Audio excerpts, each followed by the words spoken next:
I had to drive across town one Friday to deliver some high-priority files from my precinct to police headquarters. For the past 2 weeks, I'd been stuck at a desk because of a shooting my partner and I had been involved in. It was a totally legitimate shoot. We stopped the perp coming out of a crack house and he aimed his gun at us. And it wasn't even me who shot him, it was Jim. Nonetheless, we were both on a desk until IAD finished the investigation and I was bored stiff. Since there wasn't much for me to do, I decided to stop by my house on the way over. Helen had cooked a fantastic brisket for dinner the night before, and I figured I'd make some of the leftovers into a sandwich for lunch. It was only a couple of blocks out of my way, and I knew no one at the precinct would care how long I took on my errand. Driving slowly up my street, I pulled over opposite Mrs. Ferguson's house to admire her flower garden. She worked at it 8 months of the year, and it was always spectacular. As I was about to drive the last 50 yards to my house, I glanced up and saw to my surprise a man coming out of my front door. It was Mark Malchek, a guy who lived around the corner. Some sort of computer whiz who worked from home. What the hell was he doing coming out of my house at 11:30 in the morning? I watched as he sauntered around the corner and out of sight, and then I pulled up in front of my house and went inside. The house was quiet, but I thought I heard the shower upstairs. Climbing the stairs and walking into my bedroom, I got a nasty shock. A very nasty shock. The bed was totally destroyed, with pillows and sheets and blankets everywhere, and there was a big wet spot in the middle. And the room smelled like sex. It was all too obvious what Mark Matchek had been doing in my house. The shower was running in the bathroom, and I could hear Helen singing to herself, as she usually did when she was feeling good. Son of a witch. I could feel the anger rising and threatening to overwhelm my utter and complete amazement. My wife was having sex with somebody else, some a-hole neighbor, behind my back. Helen and I had been married for 24 years, and I thought we were pretty happy. We met when I was still at the police academy. She was one of the assistant caterers at my cousin's wedding, and the cutest girl I had ever seen. Short, kind of pretty, not a knockout, but with a fantastic figure. I managed to flirt with her enough to get a phone number, and we dated for about a year before we got married. In almost every way, our marriage had been terrific. I worked for the department, and she stayed in the catering business, doing a lot of freelance work for a company run by a friend of hers from high school. It left her schedule very flexible, so that she could be an involved mother to our 2 daughters, Linda and Veronica. Linda was now out of college and working in Chicago. Veronica was a junior at Kenyon. They were terrific kids, and Helen had been a wonderful mother to them. Helen and I were devoted to one another. We had the same values, we cared about family in the same way, and we enjoyed each other's company. When we met other married couples who were obviously bored with one another, we smiled smugly at each other. After 2 decades together, we still had fun together and never ran out of things to talk about. I felt pretty damn lucky, except for one thing. That one thing was sex. Helen was stacked and very sexy. I'll never forget my excitement the first time I got to see her naked, after several months of dating, but she just wasn't a very sexual person. After our courtship and the first few months of marriage, I quickly found to my dismay that sex about every 10 days or 2 weeks was plenty for her. It was a far cry from the 3 to 4 times a week that we had begun our marriage with, and I wasn't slow to complain about it. Over the years, we'd struggled with this issue more than any other. We even saw a marriage counselor for a while when the girls were little. After many years of frustration and unhappiness, I eventually came to understand that my wife really did love me. Her lack of interest in sex with me wasn't personal, she just didn't have much libido. The counselor helped me learn not to get so angry, and helped Helen see that she needed to make more of an effort. So once every 10 days became perhaps once a week, sometimes twice if I could talk her into it. I had high hopes that once the girls left for college, and we had more free time, no driving them to voice lessons or tennis practice or dances or friends' houses, things might get better, but they never did. What made it even harder to take was that when we did have sex, it was often a frustrating quickie. I longed to take my time, to kiss and caress Helen, to lavish attention on her beautiful body, to touch and kiss her all over. But most of the time she simply wouldn't let me. She'd cross her arms over her body protectively and say, "Not tonight, honey, can't we just do it?" And so, with a sigh, I'd get out the KY jelly and we'd have wild sex. Not that I don't like sex, but it seemed like not more than once every other month that we'd take our time and she'd let me touch her. Aren't women supposed to be the ones who want more foreplay? Time after time, we had sex without my ever getting my hands on her tits or down between her legs at all. Imagine how it feels to go 3 months at a time without getting to touch your wife's body. And forget oral sex. I was happy to go down on her, and I did from time to time, despite her lack of enthusiasm for it. But in 25 years, she'd only gave me a blow 3 times for about 30 seconds each time. You may be thinking, what a cold-hearted witch, why don't you dump her? But the fact is, Helen loves me, and I love her. She makes it clear every day, in a million little ways, how much I mean to her and how much she values me. We look forward to growing old together. She just isn't into sex. And over the years, with the help of my trusty right hand, I've learned how to deal with it. Which is why, as I stumbled down the stairs and back out the front door, I was as stunned as I was furious. Not only did I know Helen loved me, and not only did I have total confidence in her faithfulness, she just wasn't interested enough in sex to ever have an affair. So, what the hell was going on? It took me no more than 3 minutes to get to Mark Malchek's house and ring his doorbell. When the door opened a few inches and he peered out at me uncertainly, saying, "Hi Rob, what are you?" I slammed the door hard into him, knocking him to the floor. Closing the door behind me, I picked him up and kneed him hard in the balls, sending him to the floor again, gasping and wheezing. I pulled him to his feet once more, relishing the sight of his face, pale and terrified. He couldn't even get a word out. Holding him by the shirt collar with my left hand, I smacked him repeatedly in the face, being careful to inflict plenty of pain without breaking my hand. I topped it off with a final punch straight to the center of his nose and relished the spurting blood and the crunching sound. I tossed Mark onto his living room sofa, watching him gasp for breath, and put my hand gently around his neck. "Listen carefully, you little scumsucker. I know just where you've been and what you've been up to this morning, and I'm about an inch from just shooting you and burying your body in the backyard." He didn't speak. He just looked at me with terror in his eyes. "Now you're going to tell me everything I want to know, answer every question I ask you. Then you're going to clean yourself up and go on with your life.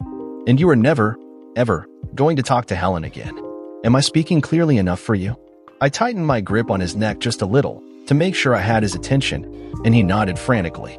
Yes, Rob. I get it," he said in a quavering voice. He was totally cowed. I let go of him and got him started talking. I made clear that he damn well better tell me all of it, no leaving things out or minimizing what they did, and he spilled it all. He and Helen had been screwing for more than 2 months.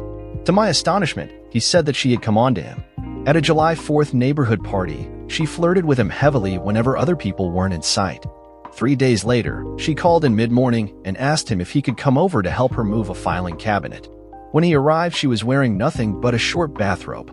She greeted him at the door with words of thanks and a big kiss.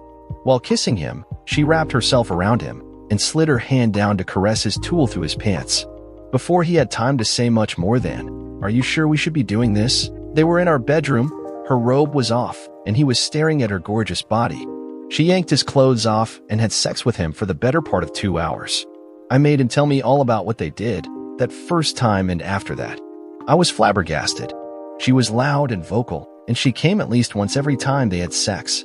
Mark said he asked her several times, "Are you sure this is all right? What about Rob?" I have no idea if that was true, but he insisted that she said she could keep it a secret from me. Since that first time, they'd been getting together a couple of times a week, either in my bedroom or at Mark's house. She even had him tie her to his bedpost once, and he said she went just about crazy when he ate her while she couldn't move. This morning, he said, when I got to the house, she opened the door wearing just a lacy black bra and some pearls, nothing else. We went upstairs, and while we did it, she was moaning and yelling. Then we did it with her on her hands and knees, and after that she helped me until I was hard again, and we screwed a second time with her riding me. When I'd heard it all, I just sat back in utter disbelief. The woman I thought I'd been married to for 24 years bore no relation whatsoever to the 304 who'd been screwing Mark so enthusiastically ever since the summer. One final question, dipshit, and then you can go clean yourself up. I can't believe you've been the first guy she screwed around with like this. Did she tell you anything about anyone else? He didn't even hesitate. By now he was thoroughly broken. She made it sound like there had been a few guys before me, but she only mentioned one of them. Joe something, Oberman or older man. He's a fireman. She said he broke it off because his wife was starting to get suspicious. Joe older man. He and Stephanie had been our good friends ever since their girls and ours had been 5 years old. That scumsucking son of a witch. Both Helen and I were probably lucky that I had the afternoon to calm down a little and get myself under control. Helen was lucky because I might have killed her. I was lucky because I would have gone to jail for a very long time. By the time I got home for dinner, I had my fury under wraps. Helen was as cheerful and affectionate as ever. We had a delicious dinner, chatting about the usual things, how the kids were doing, what catering gigs she had coming up, how boring my desk job was. Amazingly enough, I was able to put on a normal face and hide my simmering rage. She was in bed watching a rerun of CSI when I slid in next to her. Of course, the bedroom had been totally put back together, clean sheets and all. I leaned over to kiss her cheek, and I reached my hand up under her nightie to stroke her thigh. She looked at me warily and said, "Not tonight, sweetie, okay? I'm kinda tired. How about if we just watch a little TV together?" Usually that was enough to get me to back off, perhaps with a disappointed sigh. "Not tonight." I kept moving my hand up and said, "No, I really need you tonight, babe. Come on, you'll like it. Rob." She said in an annoyed tone, "I want to, Helen. And it's only 9:30, you can't be that tired." She looked me in the face, as if trying to gauge how determined I was. She knew me pretty well, and she must have realized that I wasn't going to give up. "All right, Rob, if you insist." She said this in her most put-upon tone, trying to play the guilt card, but I ignored it. She pulled off her nightie and reached into the drawer for the KY. "How about if we just touch and hug a little first?" I asked. "No, baby, let's just do it." As I pushed my boxers off, she grabbed my tool, none too lovingly, and covered it with the greasy lube. "How about doggy tonight?" I asked, and with a displeased look she replied, "No, honey, you know I don't like that. Come on, just take me." With no further words, I climbed aboard and slid gently into her. Despite everything, all my rage and hurt, she felt good. I stroked smoothly in and out of her, enjoying the sensations, feeling her arms resting lightly on my back. She was unresisting but passive, apparently determined to be a boring partner. I stopped worrying about her and simply used her for my pleasure. I didn't bother trying to kiss her or stroke her body, knowing that she'd fight me. Instead, I took my time and worked up slowly to a very strong, very satisfying climax. I finished with 9 minutes of hard, intense thrusting. I lay on top of Helen for a couple of minutes, holding my weight off her with my elbows, until she tried to wriggle out from beneath me. "Come on, baby, let me go clean up." "Not yet, Helen." I raised up to look at her face, and spoke in my friendliest voice. "How about if you use your mouth on me, and when I'm ready we can go again?" Her face took on a look of intense distaste. "No, Rob, you know I don't like that. How could you ask me to do that?" Still looking right at her, I said gently, "How about if you just pretend I'm Mark Malchek?" Her whole body jerked a little in shock. She gave out an involuntary, "Oh," and she stared at me, wide-eyed. I'd never seen her face look like that in all our years together. Without another word, I slid up her body until I was kneeling over her. I pointed her in the direction, and she did what she was asked to do. Once I was satisfied with her, I told her to turn around. Giving me another frightened look, she turned onto her hands and knees. I kneeled behind her, used my fingers to find the way, and slid inside her. It had probably been 2 years or more since I'd screwed her in this position, and I was going to enjoy every moment of it. As before, I took my time. I wasn't making love with the wife I loved. I was drilling a 304 for the pure selfish pleasure of it. Helen had pressed her face into a pillow. I ignored all her emotions. I wondered idly if she'd be sore the next day, but I didn't much care. When I came out 15 minutes later, drying my hair with a towel, Helen was once again sitting up in bed. She'd straightened up the bed, put her nightie back on, and brushed her hair. I could tell she'd been crying. She looked at me sorrowfully. "Rob, I'm so..." She began in a faltering voice, but I cut her off. "Me first, Helen." I was silent for a few seconds, just looking at her coldly. "I stopped by the house today before lunchtime, and I saw Mark Matchek walk out the door. Then I came upstairs and heard you in the shower, and I saw the bedroom. So I hope you won't insult my intelligence with any bullshit about how I misunderstood the situation, all right?" Her head was down, and I could see she was blushing. She nodded without speaking. "I don't know if there's any chance of our marriage surviving this." She gasped, and her head jerked up as she stared at me in horror. "But if there is, it's going to begin with your telling me everything. The complete truth. Do you understand me?" Helen nodded again and started to cry. "I'm so sorry, Rob. I can't believe I've done such an awful thing." She stopped for a minute as her sobs got the better of her. "All I want is for you to give me another chance. I'll tell you anything, everything, but please promise you won't hate me." "Okay, then. The whole story. You and that a-hole. What? Where? When? How? How long? How often? And why?" She cried a little longer, then wiped her face. I'd never even paid attention to him until the July 4th picnic. Then it seemed like he was always around me, getting me another drink or a hot dog, being friendly. A couple of times when you weren't around, he got kind of flirty, leering at my boobs and even stroking my back. But that was a couple of months ago, and I forgot all about it until last week. He called and asked if he could come over and get help with some recipe. He was making a special dinner for his new girlfriend. So he came over and we went through the recipe. I explained some things to him, and he was very grateful. We had a cup of coffee, and then I started to feel funny. Before I knew it, he'd carried me upstairs, taken my clothes off, and started to have sex with me. She stopped as a fresh bout of tears interrupted her. I was feeling all foggy, and I couldn't tell why this was happening or why he didn't stop when I said no. He did it 2 or 3 times and even made me suck him. When he was done with me and getting dressed, he told me that he put something in the coffee. I think it was ecstasy, and he showed me his digital camera. He took pictures of him and me, Rob, of us doing it. And he said I had to keep seeing him, or he'd make sure that you and all your friends at the precinct got a copy of those pictures. Rob, I didn't know what to do. I listened without expression. I was almost certain that she was telling me a bunch of inventive lies, but I was going to hear her out. She had no idea I'd already spoken to Mark. He called last week and said he was coming over again today at 10:30 a.m. and that I'd better be ready for him. I was terrified about the pictures, so I let him. I mean, he came over and we did it again. I sighed. Helen, why on earth didn't you tell me after the first time? Don't you know we could have had your blood tested for drugs and then had him arrested for raping you? She looked down. I can see that now. I guess I wasn't thinking clearly. I was just terrified about what you would do. To me and to him. Oh, Rob, I was so afraid and so confused. She started to cry again. I'm so sorry, baby. What a nice tale, I thought to myself. Highly unlikely, yet not completely out of the question. If you could believe that Mark Malchek would be dumb enough to drug and take advantage of a policeman's wife. But the story he told me when I'd beaten the crap out of him seemed far more believable, even though it contradicted everything I thought I knew about my wife. Then there was the most damning thing of all, the sound of Helen happily singing in the shower, only minutes after Malchek supposedly forced her to have sex with him again. I thought some more, gazing out the window, listening to Helen as she sniffled and wiped her eyes. You've been really stupid, Helen. I would have thought you would trust me more than that, after 25 years together. She looked at me meekly and said again, I'm so sorry, Rob. I'm going to think about how to handle this, and it may take me a few days.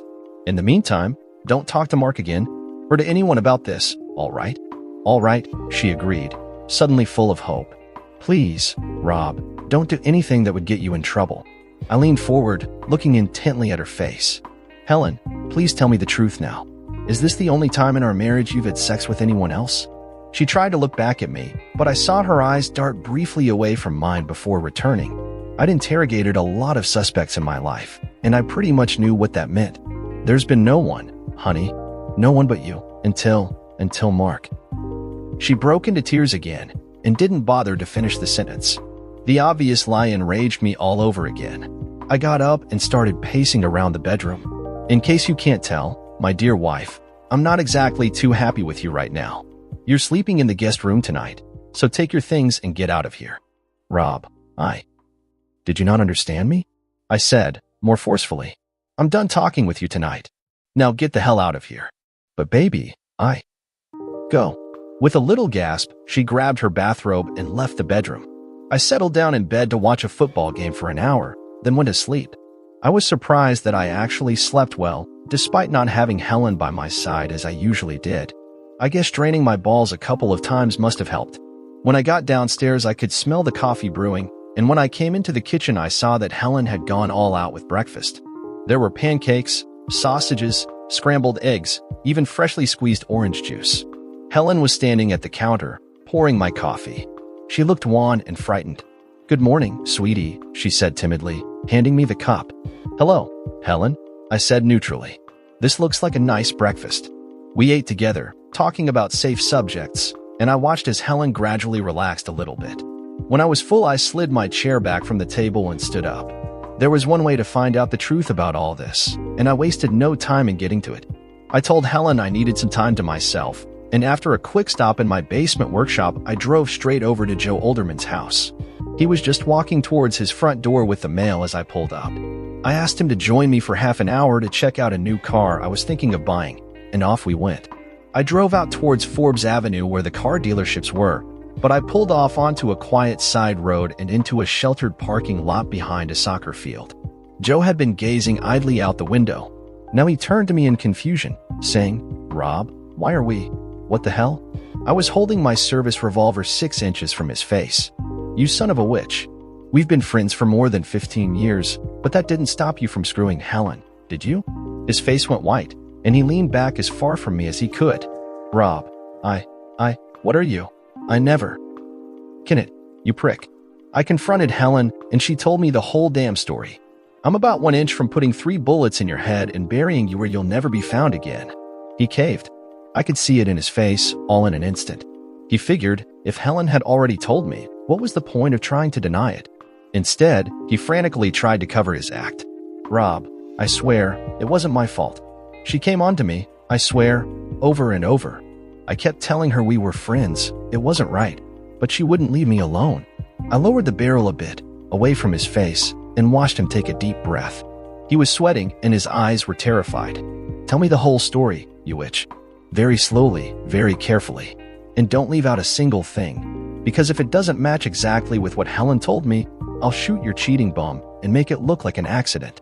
He was only too eager to tell, eager to do anything that would keep me from following through on my threat. And the story he told was a lot like Mark's. Helen had been the aggressor. Our two families spent a lot of time together, and about a year earlier Helen had taken the casual flirting that always went on between her and Joe up several notches. She'd even started grabbing his crotch or putting his hand on her chest when no one was looking. Finally, she called and propositioned him, and while he refused her at first, so he said, she kept after him, and he finally gave in. "Rob," he said warily, "you wanted everything, so I'm going to tell you. Just don't shoot me, okay?" I nodded, and he went on. "She was the hottest woman I've ever been with. She loved to go down on me, especially after we'd done it, and she was trying to get me up, for another round. She almost always wanted to do it doggy style, and a few times she had me tie her up to the bed. And she was always so wild. Well, I guess you must know. The way she talks all the time, dirty things, and says do me harder, and all that." He was still looking nervously at my gun. "How long did it go on?" I growled. "About 8 months. We'd see each other once or twice a week. I was always terrified you'd find out. Then Stephanie started to get really weird, all suspicious, like somehow she got the idea in her head that I was stepping out on her. I finally convinced Helen we had to stop. That was last June. How did she take it? She was annoyed, but she agreed with me because she didn't want Stephanie to know. She even joked to me, "Well, I guess I'll just have to find somebody to replace you, Joe. Did you ever ask her why she was cheating around on me?" "Yeah, a bunch of times. Even at the beginning, before we started, I said, 'Why do you want to do this?' What did she say? Nothing that made much sense. Just that she loved you. You were a great guy, but she needed something extra, that this was more exciting and fulfilling. I have to admit, it was the best sex I ever had." "Do you think you were her first affair?" "No, she mentioned a couple of other guys she'd been with. I didn't know any of them. I think one was a client she met while catering a party or something." I sat back and looked at him. He looked away, out the window. Finally I said, "You really are a piece of shit. You know that?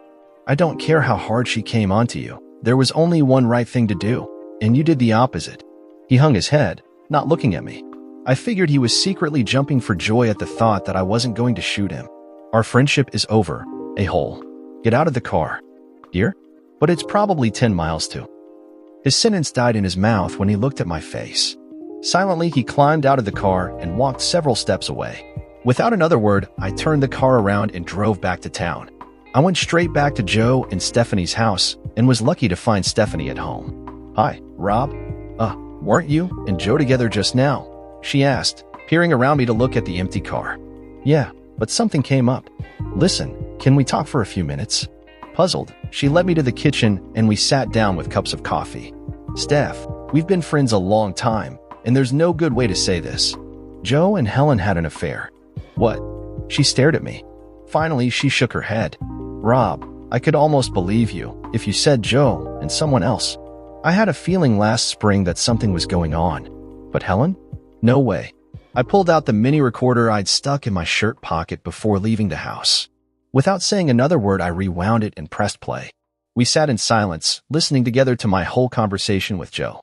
Several times I wanted to cry, and I knew the tears would come later, but I kept myself under control. I watched Steph as her face hardened, her lips drawing tight in an angry frown. I figured her and Joe's marriage was probably as dead as mine was. When the tape was finished, we sat without speaking for a few minutes. Then I asked her whether any of this made sense to her. Not really, Rob. For so many years, the four of us have just been friends, you know? And we've always kidded around a little. A few times I remember you pinched my butt or leered at my boobs in a bathing suit. But it was always harmless, and we all knew that. But this. Like I said, Joe was acting strange enough last spring that it's easy to believe he was screwing around on me. But Helen is the absolute last person on earth I would have guessed he was doing it with. She looked at me, suddenly suspicious. Jesus, Rob, you didn't come over here to hit on me, did you? A little revenge sex or something? Christ, Steph, I thought you knew me better than that. We have been friends a long time. You know I care for you. Do you really think I'm that big an a-hole? She started to cry and said, I'm sorry, Rob. I guess I'm kind of a mess right now, not thinking too straight. At this moment, it's hard to have a very good opinion of men, if you see what I mean. Please, Steph, remember that you and I are the victims here. Of course, you are a beautiful woman, and you know I'm attracted to you. But that's not what this is about. I needed you to know what a scumbag you're married to. I'm going to throw Helen's 304 bum out of my house, and if there's any way I can help you in dealing with Joe, I'll be happy to do it.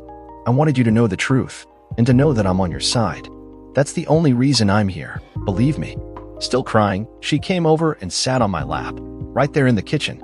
She put her arms around me, her head on my shoulder, and sobbed. After a few minutes, we were both crying. We probably sat like that for half an hour. It was nearly 6 hours to Chicago, and I had plenty of time on the way to think. I simply could not imagine a more complete betrayal than what Helen had done to me. She had obviously had a series of lovers, at least some of whom she had taken the lead in seducing. Her affairs had gone on for weeks or months. Above all, topping everything on the old betrayal meter, was that she had been a wildly, openly sexual partner with these other men. All the inhibitions in her sex life with me, the reluctance to try anything new, the refusals even to let me touch and caress her before we screwed. I had lived with those, suffered them, and endured them for years. And at the same time, she'd been an enthusiastic 304 with Mark, with Joe, and obviously with some other guys as well. I didn't know exactly how I was going to play it, but as I walked out of Stephanie's house, there were two things on my mind. The first was that my marriage was over, and that Helen would be pretty damn sorry for what she did. And the second was that I had to talk to my daughters first. I reached Linda by cell phone, and she was delighted I was coming for a surprise visit.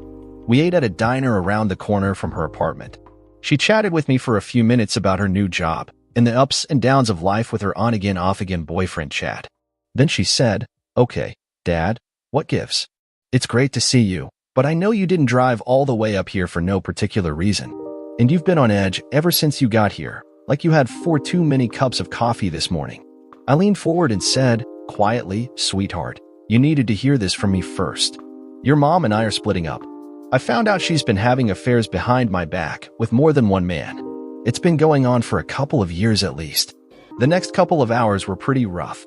Linda absolutely didn't believe me, and I had a tough job of persuading her that I was certain about Helen's cheating while at the same time sparing my daughter the most damning details of what I knew. When we were back in Linda's apartment, and she'd finally come to believe the truth of what I was saying, she cried and cried. I could feel her pain at having the illusion of her parents' secure relationship coming apart, and I cried with her for a long time. This seemed to be my day for tears. I slept on Linda's couch, and when I left the next morning, I asked her to do something for me. First, please don't talk to your mom for a couple of days, or until she calls you. I need to go see Veronica today, and then get back home and get the divorce started. After that, whatever relationship you want to have with her is between the two of you. You know your mom adores you, and I don't think she was ever less than a loving mother to you and Ronnie. What she did to me, not to you, sweetie. I got to Kenyon about 9 p.m. on Sunday night, and my visit with Veronica was a lot like the one with Linda. Painful, full of tears, full of questions that could be asked but not answered. I left for home early on Monday morning. My cell phone had been off since I left town, and I turned it on now to let the precinct captain know I was taking a personal day.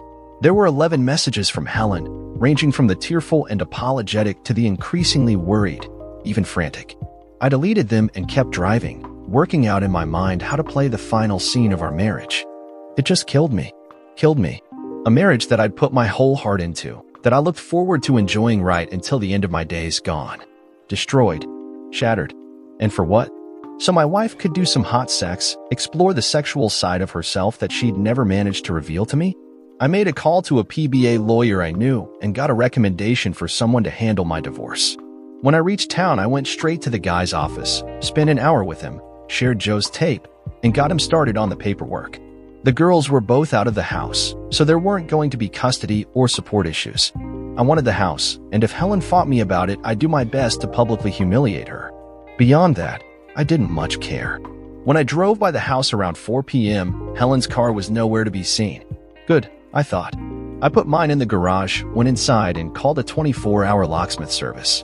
By 6 p.m., when Helen returned home, I had made a few arrangements. I could hear her annoyance and frustration when her key didn't open the front door. I opened the door, silently, and watched her face change to an affectionate, nervous look. "Rob, thank God you're back. Where have you been for 2 days? I've been worried sick. Why didn't you call?" I ignored her questions. "Come in, Helen. Please sit down in the living room," I said in a neutral voice. She tried to give me a hug, but I pulled away from her and walked into the living room. Confused, she followed. "Rob, honey, what's going on?" Her voice was a little shaky, her eyes worried-looking. Without replying, I pointed her to the couch and she sat, never taking her eyes off me. I stood across from her, gazing at the troubled face of the woman I had loved so much for so many years of my life. I waited, letting the silence become heavy, before I spoke. "Helen, you know that I would never hit you or hurt you physically in any way. You are a woman, and moreover, I used to love you with all my heart." She gasped. "Rob, used to? I don't." "Shut up," I yelled at her. "I won't hit you, but that doesn't mean I don't want to. Now just shut your lying, cheating, scum-sucking mouth and listen to me. Rob, Quiet, Helen," I said in a menacing voice. "I won't tell you again." By now she was pale with fear and worry. I could see her hands trembling in her lap. "We're going to have this conversation, nice and civilized," I went on, "and then you're going to go. I don't know where you're going to go to, and I don't particularly care. This marriage is over, our life together is over." She gasped, then started to speak, but a look from me made her stop short. "You have cheated on me with Mark, with Joe Olderman, and apparently with a couple of other guys as well. I don't know how many, and I don't give a shit. For months, if not years, you've been playing the 304 with other men, giving them everything I have begged you for, doing all the things with them that you would never do for your loving husband, despite all my requests. If having sex with someone besides your husband is a betrayal, you've managed to make yours an extra big betrayal. Scum-sucking? Doggy style? All sorts of foreplay? Bondage? Just fine for the a-hole around the corner, and even for one of our oldest and best friends, but not for the man who has devoted himself to you alone for more than 25 years. I truly don't know who you are, Helen. I thought I knew, but obviously I didn't have a clue. I would have bet my life on your faithfulness and your devotion to me. Good thing I didn't, huh?" I looked at her. She was sitting frozen on the couch, tears on her cheeks. She was no longer even trying to speak. She looked mesmerized. I idly wondered what was going through her head. Oh shit, I guess he found out? Or maybe it wasn't worth it after all? Here's the thing that really gets me. You love me. I know you love me. We've looked forward to growing old together, and I know you meant it. Well, guess what? That's your punishment. You don't get to grow old with me. You don't get to live with me anymore, to see me every day and snuggle in bed with me at night. You don't even get to live in this house anymore. I pointed to 3 suitcases standing in the corner. In 5 minutes, you'll be putting those in your car and driving away, Helen. And you're not coming back. She cried out then, startling me. No, Rob. No, baby. You. Yes, baby, I said savagely. I can and I will. I am throwing you out. But first, a couple of little details. I moved towards her until I was standing just in front of her on the couch, towering over her. She shrank back in fear, watching me. I pulled my wedding ring off and dropped it into her lap. As her eyes widened in surprise, I grabbed her left hand and pulled her wedding and engagement rings off. The wedding band I also dropped into her lap, but I put the engagement ring into my pocket. The engagement ring was my grandmother's. As you know, that stays with me. The wedding rings we gave each other. You can do whatever the hell you want with them. Melt them down, throw them away, shove them up your anus. They stood for our love and fidelity to one another, and we both know what that's worth now, don't we? I moved to the coffee table and picked up a beautiful glass vase, mostly clear but shining with bright blue and green highlights. Remember this, Helen? From Venice, the 5th anniversary gift we bought one another. It was really too expensive, but we both loved it, and it kind of became a symbol of how precious we were to each other. I raised my arms high, then threw the vase to the floor with all my strength. Helen cried out in pain as it shattered into tiny pieces. Not worth keeping anymore, I said coldly. I turned and picked up 2 photo albums, tossing them into the fireplace. Our wedding album and our family album. All the precious pictures, all the memories of what we meant to one another. No need for them now, right, Helen? I bent and poured lighter fluid on them, then struck a kitchen match and set them alight. Helen lurched suddenly towards the fireplace to stop me, crying out, "No." But I grabbed her around the waist and pulled her back to the couch, where she collapsed, sobbing. We both watched the flames consume the albums, and I gently patted the pocket where I'd put the pictures of our daughters that I'd rescued from the family book. My memories of the girls were still precious to me. In a couple of minutes, both books were ashes. Helen was still sobbing, her face turned away from me. "Okay, Helen, that's it," I said briskly, clapping my hands. "Show's over, and it's time for you to go." When she didn't move, I grasped her arm firmly and pulled her to her feet, leading her towards the front door.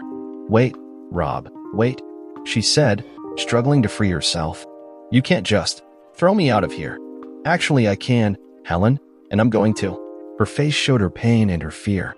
"Without a word from me? Without letting me? Explain what? What happened?"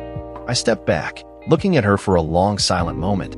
"Helen, do you really believe that there's anything you can say, any possible explanation you can give, that will ease my pain and my hurt? Anything that will make your cheating, your total betrayal and humiliation of me, more bearable? Anything at all that can make this better or less awful? But I haven't even said why. Do you think I care why?" I shouted at her. "Will knowing why you did this make me feel better? Okay, it's all fine. Now that I know what Helen's reasons are you out of your mind?" She just looked at me, haggard, frightened, distraught, without speaking. Then after another long moment she said, "But what about the girls? I drove to see Linda and Ronnie over the weekend. They both know about your cheating and that I'm divorcing you." "Oh, and oh," she cried out and collapsed to the floor in sobs. I watched her for a few minutes. My beloved wife, the mother of my children, my life partner, my best, most trusted friend for a quarter of a century. Then I left her there, on the floor in the front hall, while I loaded her suitcases into the trunk of her car. When I came back inside, she was sitting, hollow-eyed, looking at nothing. Without a word, I pulled her to her feet and walked her outside to the car. The key was sitting on top of the car, and I left her standing by the driver's side door. I contemplated the right parting words, but nothing came to mind. "Goodbye, Helen," seemed a bit insufficient for the situation, and "screw you, you cheating 304, a bit unoriginal." So, I just left her there. I went back into the house and locked the door behind me. Then I stood there, in the front hall, not moving, not really thinking, waiting to hear the sound of Helen's car driving away. 7 months later, I was a free and sad man. Free because I was legally divorced, and sad because I was alone in my house. I went into therapy for the next 3 months, and then I took a vacation. All the men I knew who were in bed with my ex-wife were single like me, but financially in a mess. Helen started dating another man from her office and moved in with him. 2 weeks after she moved in, she was back on the street. What came to me was that her lover boy was not very happy with her past life. I wonder who told him. She does not live here anymore. Last I heard, she has migrated to Alaska. I guess the ice will cool her off a bit. I do not intend to start dating for some time and do not see myself married any time in the future. I am too drained for that. I love my daughters, and I guess that is all the love I need. All the men I knew who were in bed with my ex-wife were single like me, but financially in a mess. Dear listeners, please share your thoughts in the comments section, and don't forget to like, share, and subscribe.